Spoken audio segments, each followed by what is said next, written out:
Good morning, class.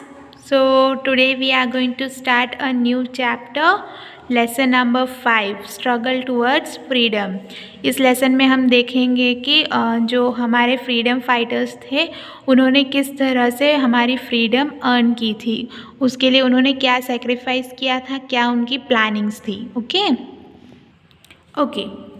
सो जो हमारी country India है, India was known as a golden bird. उसे गोल्डन बर्ड, सुनहरी चिड़िया बोला जाता था. क्यों? Because of its wealth and prosperity. उसकी जो प्रॉस्पेरिटी थी, उसमें जो रिचनेस थी, उस वजह से India was known as golden bird. And India was also rich in spices, textiles, precious and semi precious stones, jewels of all kinds and pearls. तो यानी इंडिया के पास बहुत सारे स्पाइसेस मतलब खड़े मसाले, टेक्सटाइल्स मतलब कपड़े, प्रेशियस और सेमी प्रेशियस मतलब महंगे महंगे पत्थर, ज्वेल्स सब प्रेजेंट थे. पर्ल्स, मोती, ये सब इंडिया के पास बहुत सारे थे. सो इंडियाज़ गुड वर नॉरी पॉपुलर वर्ल्ड वाइड. तो वर्ल्ड की हर कंट्री में इंडिया के गुड्स पॉपुलर थे, डिमांड ज़्यादा थी. और सबसे फर्स्ट ट्रेडर मतलब फर्स्ट जो कौन था जो इंडिया के साथ बिजनेस कर रहे थे, the first person to do trading with India was Arabs. जो इंडियंस के साथ पहला बिजनेस क्रिएट करा था. And then Portuguese, Dutch, French, English people also came to India for their products. पर ये सारी जो कंट्रीज़ थी, Portuguese, Dutch, French, English people, Arab countries, ये सब इंडिया के ऊपर they wanted their own power, कि उनका रूल इंडिया पर चले, इंडियन प्रोडक्ट्स इंडियन मार्केट्स पर चले. सो इन सब places में से the English was the one who won victoriously. And after some years they not only control the trade through a company called East India Company, पर उन्होंने India के ऊपर rule भी किया. मतलब इंग्लिश लोग जो थे उन्होंने इंडिया के मार्केट को कंट्रोल भी किया और अपने ईस्ट इंडिया कंपनी के through, and they also ruled over India पर राज भी किया. And this company brought goods from India at a cheaper rate and sold them abroad at a high price. तो ये कंपनीज क्या करती थी, इंडिया में से गुड्स खरीदती थी चीप रेट पे, मतलब कम दाम पे, एंड देन वो बाहर अब्रॉड में इंडिया के बाहर हाई प्राइस पे इसे सेल करती थी. मतलब they were making a huge benefit. And इसकी वजह से इंडिया जो ईस्ट इंडिया कंपनी थी उसका प्रॉफिट मार्जिन इंक्रीज़ होने लगा.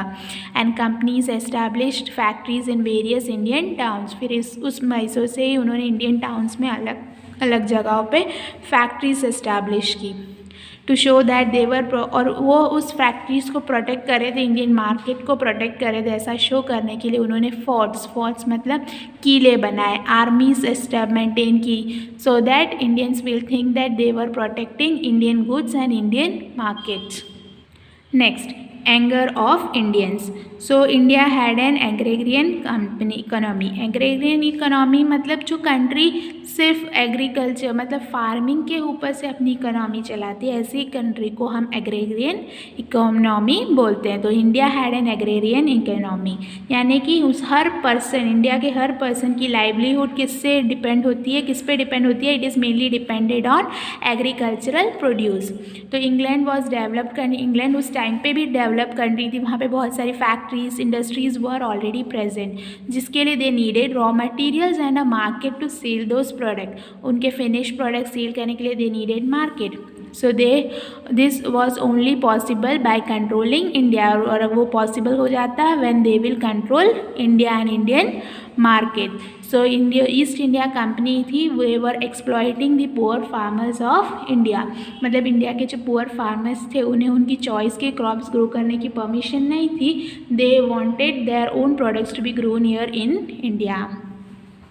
So the crops that were needed as a raw material in English factory, the farmers were forced to grow that. तो जो crops ग्रो की नेसेसिटी इंग्लिश फैक्ट्रीज़ को थी, वही क्रॉप्स ग्रो करने के लिए फार्मर्स को फोर्स करते थे. ऐसे क्रॉप्स को कैश क्रॉप्स बोलते थे. उस टाइम पे कॉटन एक कैश क्रॉप था जो एक रॉ मटेरियल की तरह यूज़ होता था टेक्सटाइल इंडस्ट्री में in England. And this raw materials were purchased by the company at a very low price. और ऐसे कॉटन को वो लो प्राइस में ख़रीद के फाइनल प्रोडक्ट्स जो टेक्सटाइल क्लोथिंग्स ब्रांडेड बनाकर वो अब्रॉड मार्केट में हायर रेट्स पे सेल करते थे। And this farmers were not allowed to grow food crops grow करने की परमिशन नहीं थी। And as a result this farmers and their families starved. Indian handloom industry इस वजह से बहुत सफ़र कर रही थी। क्लॉथ मैन्युफैक्चरिंग जो इंग्लैंड में वो चीप होता था बिकॉज वहाँ पे मैन मेड नहीं होते थे। मिल्स में बल्क अमाउंट में मतलब ज़्यादा से ज़्यादा चीज़ें मिल से इंडस्ट्रीज़ में मैन्युफैक्चर होती थी। But handmade clothes that were Indian they were very expensive. So Indian handloom suffered a lot due to the England cloth manufacturing mills. So as if this was not enough, इतना enough नहीं था, इसलिए British east India company ने क्या किया, उन्होंने unjust laws बनाए। जैसे कि देन जो one of the law said कि अगर कोई भी किंग की डेथ हो जाए और उस किंग के कोई भी चिल्ड्रन ना हो तो उस केस में वो किंगडम क्या हो जाएगा, डायरेक्टली ब्रिटिशर्स के अंडर आ जाएगा। तो जो राज्य है वो ब्रिटिशर के अंडर आ जाएगा और ब्रिटिशर्स के जो ऑफिसर्स हैं वो उसके अंडर उनकी उस किंगडम की देखभाल करेंगे। तो जो ऑफिसर्स हैं ऐसी कंपनी के इंग्लिश ईस्ट इंडिया कंपनी, उनके पास तो हाई सैलरीज है, पर हमारे कंट्री के जो फार्मर्स हैं वो सफ़र कर रहे थे। In contrast there were many Indians who lost their job. Indian लोग की जॉब जा रही थी and British company was expanding. Armies of Indian rulers were dismissed and soldiers were left unemployed. तो इंडियन रूलर्स के जो आर्मीज है उसे डिसमिस कर दिया और सोल्जर्स अनएम्प्लॉयड रह गए, पर ब्रिटिशर्स का फुल कंट्रोल हमारे कंट्री पे होता जा रहा था। वो अनफेयर पॉलिसीज़ इंडिया का गुस्सा और बढ़ा रहे थे। तो जो भी लोग थे इंडियन जो अलग अलग पार्ट्स में रहते थे वो प्रोटेस्ट कर रहे थे इसके अगेंस्ट, पर उसमें कोई यूनिटी नहीं थी कि इंडियन सब साथ में एकजुट होकर नहीं कर रहे थे। अलग अलग पार्ट्स में अलग अलग मैटर्स को लेके प्रोटेस्ट हो रहे थे। Next the revolt of 1857। तो 1857 में एक मेजर रिवॉल्ट, एक सैलाब जैसा एक ब्रिटिश गवर्नमेंट के अगेंस्ट एक फ़ाइट स्टार्ट हुआ, जिसमें इंडियन सोल्जर्स जो ब्रिटिश आर्मी में वर्क कर रहे थे उनको एक नए राइफल्स दिए, ली एनफील्ड करके। एंड दिस राइफल्स बना कारण एक रिवॉल्ट क्रिएट होने के लिए। इस राइफ़ल को लोड करने के लिए सोल्जर्स को उसके एजेस को बाइट कर कर ओपन करके उसके अंदर क्या बोलते हैं गोलियां फिल करनी थी। तो एक रूमर स्प्रेड हुआ कैंप्स में इन सोल्जर्स के अंदर कि जो जिस चीज़ को बाइट कर रहे हैं, जिससे वो काट के ओपन कर रहे हैं, वो एक्चुअली ग्रीस्ड है from the fats of cow and pig. Cow और पिग्स के फैट से उसे ग्रीस करते, उसे ऑयल करते हैं। तो इस वजह से हिंदू मुस्लिम्स के रिलीजियस फीलिंग्स पे हर्ट हुआ, इसलिए वो लोग उस राइफ़ल को यूज़ नहीं करेंगे, ऐसा उन्होंने डिसीजन लिया। पर जब उन्हें फोर्स किया गया ब्रिटिश गवर्नमेंट ने कि ये तुम्हें यूज़ करना ही है, तो उन लोगों ने क्या किया, गुस्से में they shoot their officers and broke open the prisons. जो भी जेल थी सबको खोल दिया, सारे कैदियों को खुला छोड़ दिया। तो इस वजह से जो मेजर जो इस पूरे रिवॉल्ट का लीडर था वो थे मंगल पांडे। तो उन्हें 29 जनवरी 1857 को उन्होंने क्या किया, ब्रिटिशर ऑफिसर को अटैक किया और उस वजह से मंगल पांडे को was hanged on 8 April 1857। This triggered further action. मतलब मंगल पांडे को हैंग किया, मतलब फांसी दे दी गई 8 अप्रैल 1857 में, जिसकी वजह से और लोगों में गुस्सा बढ़ा। So this revolt that was started from Meerut and it spread towards the Delhi। और इस पूरे रिवॉल्ट का जो कमांडर इन चीफ थे वो थे Bahadur Shah Zafar. And this revolt spreads to many other parts of India. And बहुत सारे पॉपुलर लीडर्स जो डिफरेंट पार्ट्स में इस रिवॉल्ट को लीडरशिप दे रहे थे, देवर Tatya Tope, Nana Saheb at Kanpur, Rani Lakshmibai at Jhansi, Begum Hazrat Mahal at Awadh. This were all the leaders from different parts of the country। इसी same time में इंडियन आर्मी स्टेड अवे। कुछ लोग थे जो इंडियंस जो इस रिवॉल्ट से दूर रहना डिसाइड किया और कुछ लोगों ने तो ब्रिटिशर्स को सपोर्ट करना डिसाइड किया, जिसकी वजह से बिना किसी यूनिटी की वजह से revolt was not successful. The British, however, organized themselves and crashed the revolt successfully. मतलब कौन जीता इस रिवॉल्ट के एंड में? इट वॉज ब्रिटिशर्स, बिकॉज कुछ इंडियंस थे जो इस रिवॉल्ट का हिस्सा नहीं बने और कुछ लोगों ने ब्रिटिशर्स को सपोर्ट करना कंसिडर किया था. Next, what was the result of this revolt? तो जो ब्रिटिश गवर्नमेंट थी वो शॉक थी, वो अलार्म थी कि उन्होंने रियलाइज़ किया कि जो ईस्ट इंडियन कंपनी का जो रूल है वो उसके एंड पर आ चुका है. मतलब अगर इंडियंस सब साथ में वर्क करें they can do much bigger things.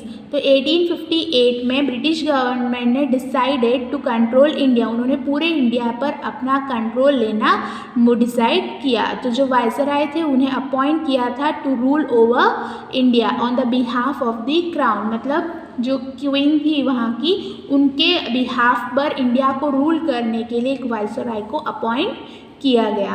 और जो इंडियन रूलर्स थे वो रूल तो कर सकते थे, उन्हें पूरी फ्रीडम थी, they have all their privileges, वो अपने कस्टम्स प्रैक्टिसेस को फॉलो कर सकते थे, but they have to seek help from the British viceroy. Okay. और जो दूसरी तरफ जो इंडियंस थे उन्होंने क्या रियलाइज़ किया कि if they will stand together, if there is a unity among them, then they can make the British people away from their Indian soil. मतलब वो अपने इंडियन मिट्टी से ब्रिटिशर्स को भगा सकते थे if they all stand together. So this were the two realisations that one the Britisher got and the second one was what Indian people realised. So the reason of failure, तो अब revolt तो unsuccessful रहा, right? For Indians it was unsuccessful. So what was the reason behind their failure? So जो Britishers थे वो organised वे में work कर रहे थे, क्योंकि उनके साइड पे कुछ इंडियंस भी थे, राइट? जो इंडियंस ब्रिटिशर्स को सपोर्ट कर रहे थे. जो ब्रिटिशर्स खुद ऑर्गेनाइज्ड वे में वर्क कर रहे थे, उनके पास सुपीरियर वेपन्स थे, उनके पास मिलिट्री स्ट्रेंथ हाई थी, मेजरली उनके पास यूनिटी थी. पर जो इंडियंस थे उनके पास यूनिटी की कमी थी, एक स्ट्रॉन्ग लीडर की कमी थी जो उन्हें गाइड करे टू द राइट पाथ. तो इंडियंस के पास ये यूनिटी और स्ट्रॉन्ग लीडरशिप नहीं होने के कारण this was the main reason behind the failure of revolt of 1857. Okay. Next topic is social and religious reformers. जो सोशली सोसाइटी में रिलीजियस मैटर्स में रिफॉर्मर्स मतलब जो बदलाव लाते हैं. तो रिवॉल्ट ऑफ 1857 स्टार्ट हो उससे पहले ही जो एजुकेटेड इंडियंस थे जिन्हें वेस्टर्न एजुकेशन मिल चुका था, तो वो इंडियन सोसाइटी की इविल्स को ऑलरेडी आइडेंटिफाई कर सकते थे. मतलब इंडियन सोसाइटी के जो बैड फैक्टर्स थे उसको उन लोगों ने मतलब एक्सपोज किया था. तो वो बैड इविल्स जो थे वो थे कास्ट सिस्टम, यानी इंडिया में जो कास्ट सिस्टम है, जाति का जो भेद है वो, फिर किलिंग ऑफ फीमेल इन्फेंट्स, मतलब इन्फेंट्स मतलब छोटे जो बच्चे होते हैं वो, जो फीमेल्स मतलब गर्ल चाइल्ड को मारना, या चाइल्ड मैरिजेस, सती प्रथा, ये सब क्या थे? Evils that were present in Indian society. तो जो लोग थे, इंडियन लोग थे जो एजुकेटेड थे, जिन्हें वेस्टर्न एजुकेशन मिल चुका था, उन्होंने रियलाइज़ किया कि इंडियन सोसाइटी की ये जो इविल्स हैं उन्हें स्टॉप करना होगा. Then only Indian society will grow. Okay. Raja Ram Mohan Roy, Ishwar Chandra Vidyasagar, Dayanand Saraswati, Syed Ahmad Khan, this were all the educated people who wanted to remove the evils of Indian society. वो सोसाइटी को चेंज करना चाहते थे, रिफॉर्म करना चाहते थे, इसलिए उन्हें रिफॉर्मर्स बोला जाता था. who wanted to bring a certain good change in the society. they not only preached to the people, वो लोगों को सिर्फ सिखाते नहीं थे कि ये इविल्स है उससे दूर हो, बट वो एनकरेज करते थे सही चीज़ों को, जैसे विडो रीमैरेजेस एंड फीमेल एजुकेशन को प्रमोट करते थे. वो गाइड भी करते थे, वो सिर्फ सिखाते नहीं थे, वो सही रास्ते के लिए सपोर्ट भी करते थे. Next, the rise of nationalism. Nationalism का मतलब होता है कि अपनी नेशन के तरफ एक लव, उस the love towards your own nation is called nationalism. तो जब 1857 का रिवॉल्ट फेल हुआ, at that time Indians realise कि ब्रिटिश गवर्नमेंट इनजस्टिस कर रही थी इंडियंस के साथ। They also realise that only a united society could fight to send the British away. तो उन्होंने रियलाइज़ किया कि अगर वो यूनिटी के साथ स्टैंड करते हैं तो दे can make the Britishers away from the Indian soil. So they decided to do so. So what happened? All those educated Indians, they decided to come together to form groups, committees, associations. मतलब जो भी educated Indians थे उन लोगों ने groups form किए, committees form की, ताकि they can fight together. Traders, businessmen सब साथ में आए, they built up factories, more jobs were given to Indian peoples. ये associations form होने लगी, schools setups build होने लगे, newspapers publish हुए ताकि न्यूज़ के थ्रू जो ब्रिटिश गवर्नमेंट के जो फॉल्स डिसीजंस थे वो लोगों तक पहुँचे। इंडियंस मीटिंग्स होल्ड करने लगे ताकि they can ask for their rights, and this led to the formation of Indian National Congress INC in 1885. तो ये सारे स्ट्रगल्स मतलब इंडियन नेशनल कांग्रेस उस टाइम पे एजुकेटेड इंडियंस का एक ग्रुप था जिन्होंने साथ में रहकर they actually tried to brought a freedom. They fought against the injustice that was happening in India by Britishers. Next topic, the Indian National Congress. So the Indian National Congress is nothing but a group of educated Indians. It is interesting to know that actually this Indian National Congress was started by an Englishman, A.O. Home, in 1885, and the first meeting of this Indian National Congress was held at Bombay, which is now Mumbai, okay, which was attended by 72 delegates and they were from all over India. मतलब India के अलग अलग part से famous लोग जो delegates थे वो present थे at the first meeting of Indian national Congress. वो कहाँ हुई थी? It was held at Bombay. And who was the one who started it? It was an English man named A.O. Home in the year 1885. And W.C. Banerjee was the first president of Indian National Congress. And but this Englishman A.O. Home, he remained the general secretary, that too for many years. And INC had yearly meetings, मतलब साल साल में every year they conducted meetings, पर वो अलग India के different parts में carried होती थी. And there were many able leadership जिनके पास बहुत सारे क्वालिटीज़ थी, लाइक गोपाल कृष्ण गोखले, सुरेंद्र नाथ बैनर्जी. और इस तरह से कांग्रेस क्या हुई? एक पॉपुलर और स्ट्रॉन्ग पार्टी बनकर खड़ी हुई. एंड वो उन्होंने सब में it awaken the feeling of love for one's nation in the minds of a common man. हर कॉमन पर्सन के माइंड में अपने नेशन की तरफ एक लव वाली फीलिंग एस्टैब्लिश की, जागरूक की, अवेकन की. ओके, वो जो feeling of love towards one's nation is only known as nationalism. But उसे सप्रेस करने के लिए, उस फीलिंग ऑफ नेशनलिज्म को सप्रेस करने के लिए, स्टॉप करने के लिए British government what did they introduce the strict law. वो स्ट्रिक्ट लॉज बनाते गए, पनिश करते गए इंडियन लोगों को, so that they can suppress the feeling of nationalism. पर जो गवर्नमेंट थी उन्होंने जो ब्रिटिश गवर्नमेंट थी उन्होंने एक हेट्रेड वाली फीलिंग, एक नफ़रत वाली फीलिंग इंडियंस एंड मुस्लिम्स के बीच में एस्टैब्लिश की थी. उस पॉलिसी को they were naming it as divide and rule.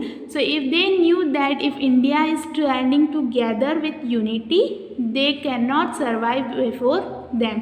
So what they decided to sow the seeds of hatred, मतलब नफ़रत वाली feeling between Hindus and Muslims, and that policy was known as divide and rule. So that's it about the lesson. I hope you have understood it. Make sure you read the lesson once again, and if there is any doubt you can ask me. Thank you.